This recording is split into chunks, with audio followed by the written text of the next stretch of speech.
dari kelompok 1 yang beranggota Saya Daniel Lalu. saya Mary Camelia. Saya Nasir Fadilian. Berikut video pembelajaran dari kami.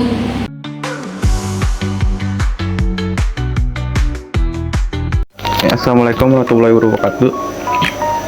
Di sini saya akan membahas tentang definisi perdagangan luar negeri. Di sini sudah ada tentang pengertian umumnya. Perdagangan luar negeri adalah suatu kegiatan jual beli barang dan jasa yang dilakukan oleh para penduduk suatu negara dengan penduduk negara lainnya. Di sini pun juga ada pelaku utamanya, yaitu antara lain adalah individu, pemerintahan, dan perusahaan. Nah, di sini pun ada juga tujuan perdagangan luar negeri. Nah, tujuannya di situ adalah ingin memenuhi kebutuhan yang tidak dapat diproduksi dalam negeri, dan juga memperoleh keuntungan, memperluas pasar produk dalam negeri, dan juga yang terakhir adalah mempererat hubungan antara negara.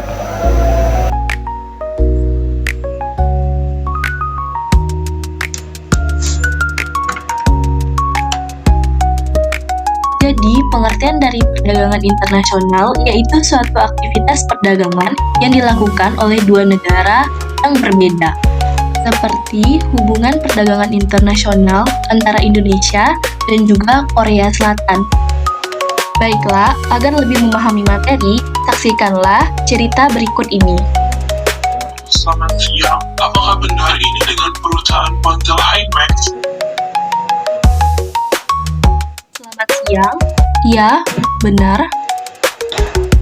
Kami dari ASF Seluler ingin membeli produk dari perusahaan Anda. Oh, dari ASF Seluler. Anda ingin membeli berapa HP dari perusahaan kami? Apakah seperti bulan lalu? Ya, benar. Untuk pembayarannya, apakah tetap ingin memakai dolar? Iya, masih dengan menggunakan dolar.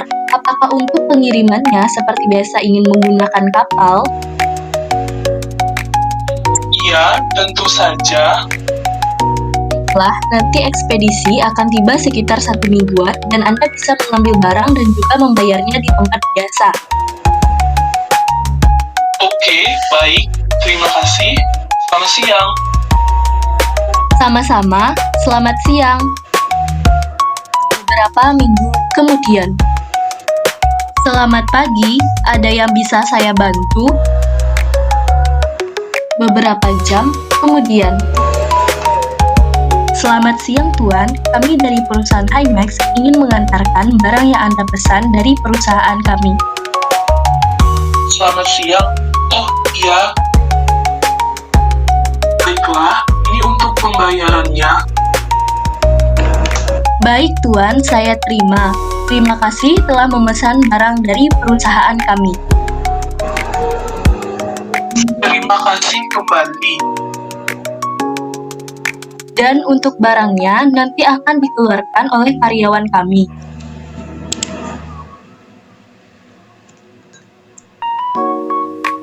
Baiklah, setelah kita melihat cerita tentang perdagangan internasional di atas, maka kita akan membahas beberapa materi mengenai perdagangan internasional.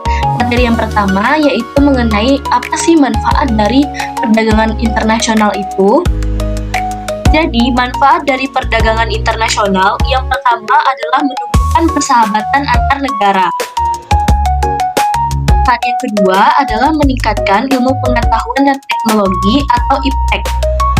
Manfaat yang ketiga yaitu memperluas lapangan pekerjaan. Manfaat yang keempat yaitu memenuhi kebutuhan tiap negara. Manfaat yang kelima adalah mendorong kegiatan produksi secara optimal.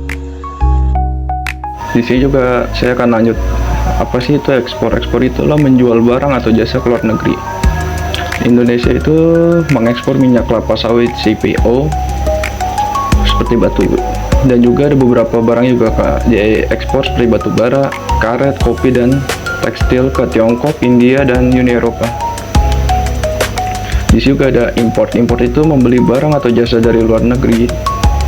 Nah, di Indonesia pun juga ada contohnya itu mengimpor gandum dari Australia, kedelai dari Amerika Serikat, serta kendaraan bermotor dan elektronik dari Jepang dan Korea Selatan.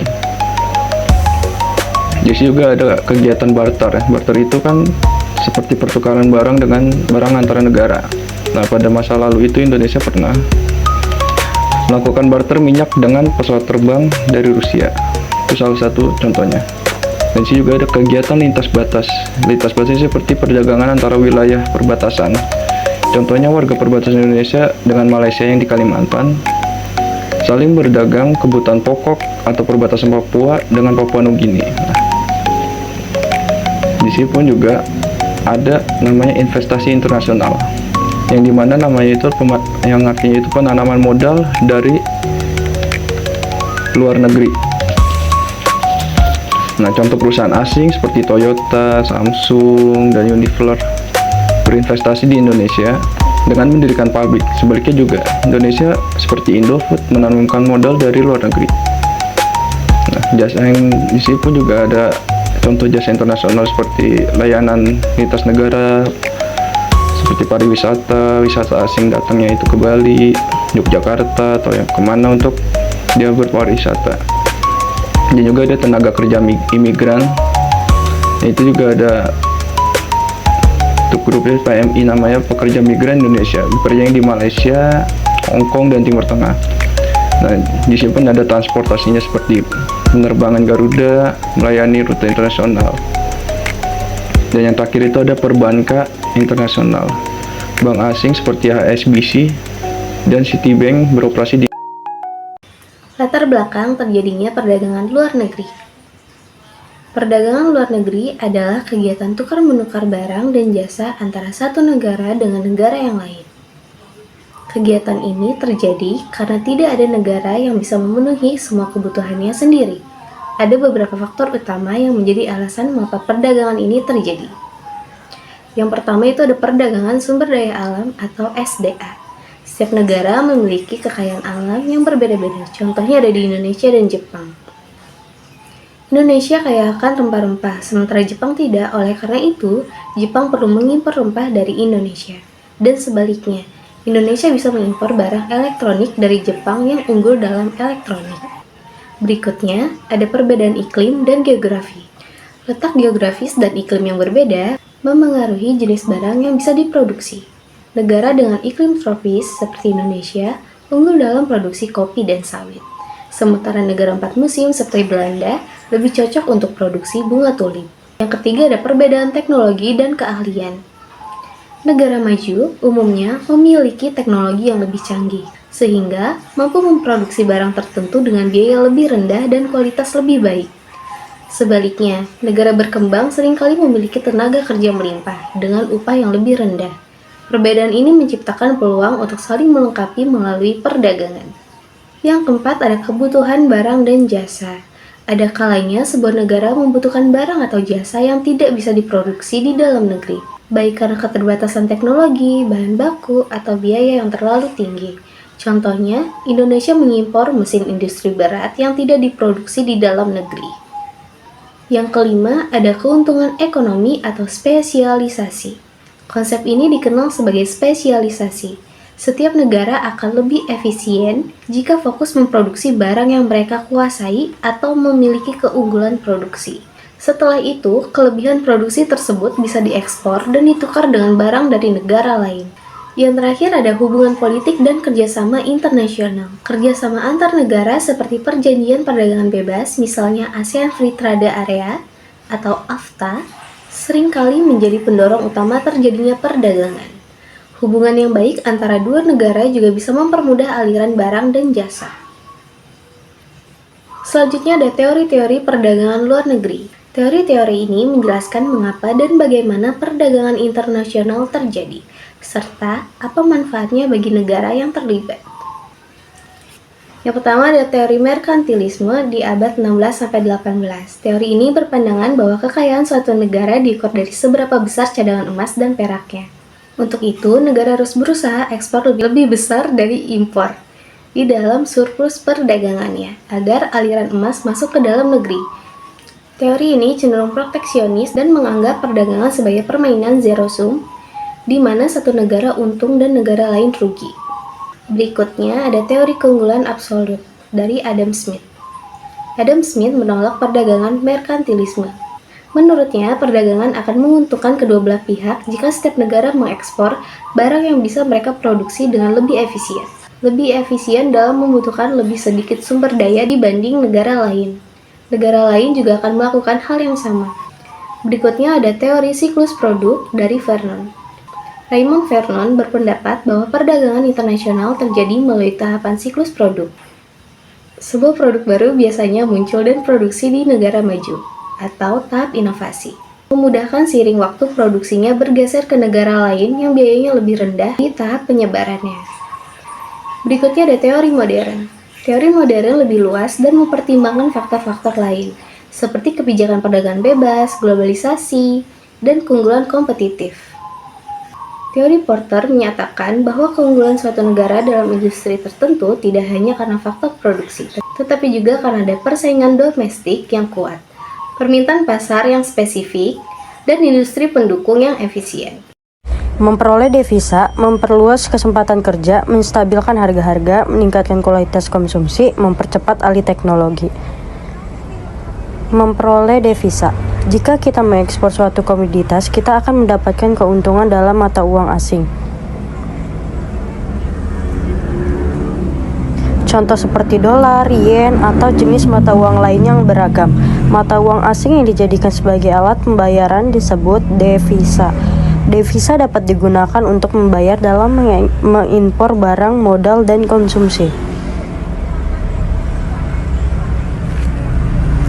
Memperluas kesempatan kerja.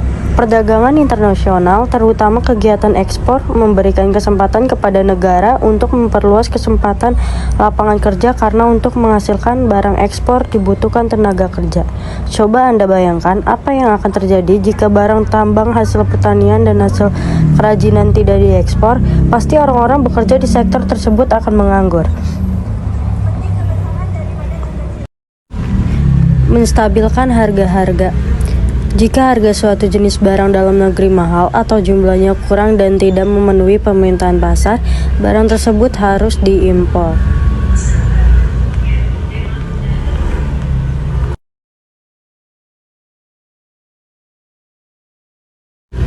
Meningkatkan kualitas konsumsi. Melalui perdagangan internasional, penduduk dapat membeli barang-barang yang belum dapat dihasilkan di dalam negeri atau mutunya sebelum sebaik produk luar negeri. Perdagangan internasional dapat memacu industri dalam negeri untuk meningkatkan kualitas produk yang dihasilkan agar dapat bersaing di pasar internasional. Di Indonesia, barang seperti itu beragam, antara televisi, pakaian, sepatu, dan parabot. Mempercepat alih teknologi. Untuk menggunakan barang-barang yang diimpor dari luar negeri dibutuhkan pengetahuan atau keterampilan tertentu. Oleh karena itu, pihak penjual perlu mengadakan bimbingan atau pelatihan untuk menggunakan fungsi barang-barang yang diimpor tersebut. Hal ini seperti mempercepat alih teknologi.